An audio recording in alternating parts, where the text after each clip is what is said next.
हमें मुसलमान होने की वजह से निशाना बनाया जा रहा है। अगर इतनी ही नफ़रत है तो एक गोली मारकर ख़त्म कर दो ना। कम से कम सड़क पर इस ठंड की रात में मरने से बेहतर है ये नौबत आ जाए कि हमें गोलियां से छलनी कर दो, मार दो। 9 साल में असम में 17,600 परिवारों को सरकारी ज़मीन से हटाया गया। लोग बेवजह सड़क पर आने के लिए मजबूर है। लोग बोले अगर हम बांग्लादेशी हैं तो पहले ही दिन क्यों नहीं उजाड़ दिया गया। अब वो कहते हैं कि मुस्लिम मुझे वोट नहीं देते।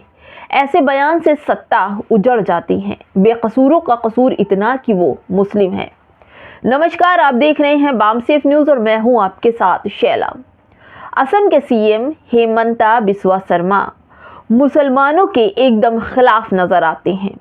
आज उन्होंने कहा कि असम में वोट योजनाओं या पैसों से नहीं बल्कि विचारधारा और सोच से तय होता है। चाहे हम 10,000 रुपए दें या फिर 1 लाख रुपए, मुस्लिम वोटर हमें वोट नहीं देगा। आखिर ये नौबत क्यों आई असम के मुख्यमंत्री जी? सीएम ने ये भी एक बात बोली है वो मीडिया संस्थान के इंटरव्यू में कही है। उनसे सवाल पूछा गया कि बिहार में नीतीश कुमार की तरह क्या आप भी 10,000 रुपए की कोई योजना महिलाओं के लिए शुरू करेंगे? इस पर उनका जवाब था, हेमंता ने बड़े टूक से जवाब दिया कि एक और बात कही। उन्होंने कहा कि मुस्लिम वोटर ने मेरा काम की तारीफ तो करते हैं, जिन्हें हम मियाँ मुसलमान कहते हैं। उन्होंने कहा कि ज़रूरत पड़ी तो किडनी भी दे देंगे लेकिन वोट नहीं देंगे। यानी कि मुसलमान हेमंता बिस्वा शर्मा को किडनी दे सकता है, वोट नहीं दे सकता। सीएम ने कहा कि अगर हमारे राज्य में अवैध आबादी बढ़ रही है, जो चिंता की बात है। 2021 में मुसलमान 38% थे, जो 2027 में 40% हो गए हैं। अगर 50% हो गए तो बाकी लोग मुश्किल में पड़ जाएंगे। यानी मुसलमानों से इतनी नफरत। मियाँ मुसलमान और मुस्लिम महिलाओं का हमसे ठीक संबंध है लेकिन हमें वोट नहीं देंगे। अगर मुस्लिम वोटर सारे कांग्रेस को दे देंगे तो भी हमारी सरकार जीत जाएगी। यानी हेमंता बिस्वा शर्मा को यकीन है कि हर जुल्म के बाद हमारी सरकार जीतेगी। इसी पर जितेंद्र कहते हैं कि होना तो ये चाहिए कि जो व्यक्ति किसी संवैधानिक पद पर है तो वो कोई भेदभाव ना करे, लेकिन ये महाशय हमेशा मुसलमानों को टारगेट करते हैं, तो फिर मुसलमान इनको वोट क्यों देगा?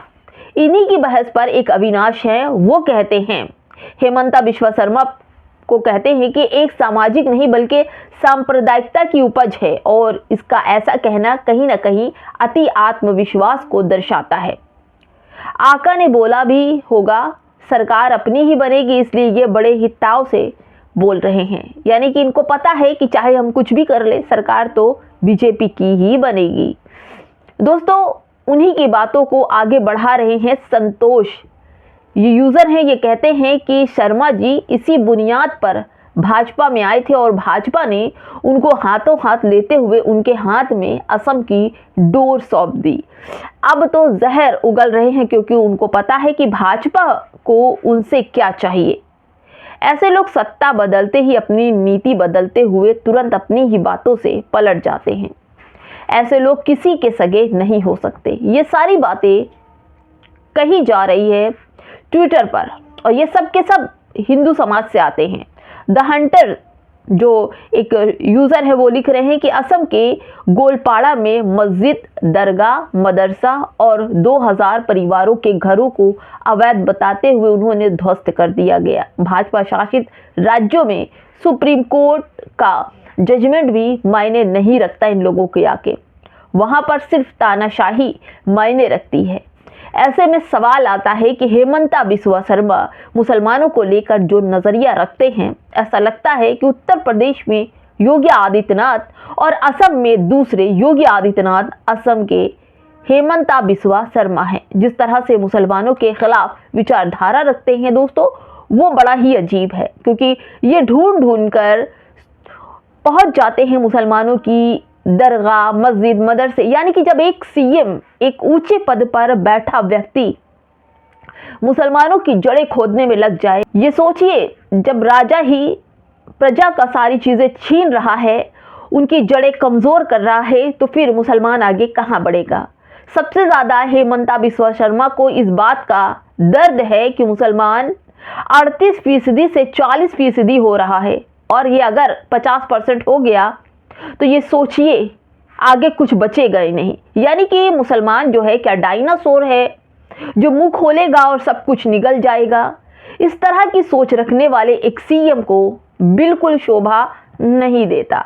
जिस तरह की ये बात करते हैं, जिस तरह की ये बातें मीडिया के सामने बोल रहे हैं, ऐसा तो लगता है कि बिल्कुल मुसलमानों से एकदम खार खाए हैं। जिस तरह से एक सीएम को उसके विचारधारा से बीजेपी ने असम का सीएम बनाया है, ऐसा लगता है कि पूरा जो असम है वो मुसलमानों से खाली हो जाएगा। जबकि असम के मुसलमान ये सीधे बोल रहे हैं कि हम लोगों को इस ठंड की रात में छोटे बच्चों के साथ 2000 से ज़्यादा घरों को तोड़ दिया गया, 2000 मस्जिद मदरसों को तोड़ दिया गया। तो अब ये सोचिए वहाँ बचा क्या। सीधे गोली मार दो, ना रहेंगे इस शासन प्रशासन में और ना ही तुमसे किसी चीज़ की ज़रूरत मांगेंगे। या गरीब मुसलमानों के झुग्गी झोपड़ी वाले मुसलमानों के घर तोड़े जा रहे हैं, पूरी तरह से मुसलमानों को बर्बाद किया जा रहा है। यहाँ तक कि हेमंत बिस्वा शर्मा को इस बात का घमंड है कि वो दूसरे योगी आदित्यनाथ कहला रहे हैं, लोग उन्हें दूसरा योगी आदित्यनाथ कह रहे हैं। इस बात से बड़े गलगल हैं। लेकिन समझना होगा कि अगर आप एक संवैधानिक पद पर हैं, एक राजा हैं उस क्षेत्र के, तो आपको इस बात का पूरा इल्म होता है कि कौन किस दिशा में जा रहा है। लेकिन आपने जो पक्ष लिया है, एक पक्ष को अपराधी बनाने का, एक पक्ष के सर से घर छीनने का, एक पक्ष को आरोपी साबित करने का, ये बड़ा ही घटिया तरीका है। अगर सत्ता बीजेपी की जाएगी तो बीजेपी के हर उस मुख्यमंत्री के नाम काले अक्षरों में जरूर लिखे जाएंगे, क्योंकि इन लोगों ने मुसलमानों के साथ जुल्म की इंतहा खत्म कर दी है। और ये जुल्म इस कदर है कि 7 पीढ़ियां भी मुसलमानों की भाजपा सरकार को कोसेगी। अब यही देख लीजिए दैनिक भास्कर की ये खबर, मियां मुसलमान व मुस्लिम महिलाओं का हमसे ठीक संबंध है लेकिन हमें वोट नहीं देंगे। अगर मुस्लिम वोटर सारे वोट कांग्रेस को भी दे दे तो भी हमारी सरकार जीत जाएगी। यानी कि इनको पता है कि हम कुछ भी करें, ईवीएम तो हमारे मुट्ठी में है, आका तो हमारी मुट्ठी में है, सरकार तो हमारी ही बनने वाली है। नहीं तो खुलेआम एक मंच से, मीडिया के प्लेटफॉर्म से इस तरह की बातें नहीं करते। देखिए दोस्तों, राहुल गांधी वोट चोरी का इल्ज़ाम लगाते हैं कि ये लोग, भाजपा के लोग वोट चोरी करते हैं। आज हेमंता बिस्वा शर्मा ने ये बात कह दी कि कोई वोट दे या ना दे, उनकी सरकार तो बन के रहेगी। और उन्होंने आगे भी कहा कि सरकारी योजनाएं जनता के लिए ज़रूरी है, लेकिन ये सोचना गलत है कि सिर्फ इससे वोट मिल जाएंगे। लोग सिर्फ फायदे देखकर नहीं बल्कि सोच समझकर और विचार करके वोट देते हैं। हेमंता बिस्वा शर्मा, उन्होंने साफ कहा कि मुसलमान किडनी तो मुझे दे सकता है, मेरे अच्छे संबंध भी हैं मुसलमानों से, लेकिन मुसलमान मुझे वोट कभी नहीं देगा। वोट पाने के लिए सीएम साहब आपको मुसलमानों की हर मिजाज सोच विचार पर खरा उतरना होगा। लेकिन आपने जिस तरह से एक तरफा कार्रवाई की है, उनके घर गिराए हैं, नन्हे नन्हे बच्चों के घर सर से जो घर छीना है, मुसलमान कैसे आपको वोट देगा। आपके कारनामे भी तो ऐसे ही है कि मुसलमान आपसे कोसों दूर है। और ये आप बड़े ही गर्व से कहते हैं कि मुसलमान वोट दे ना दे, हम तो अपनी सरकार बना ही लेंगे। फिलहाल दोस्तों, इस वीडियो में इतना ही। क्या कहेंगे कमेंट बॉक्स में ज़रूर बताइएगा। नमस्कार।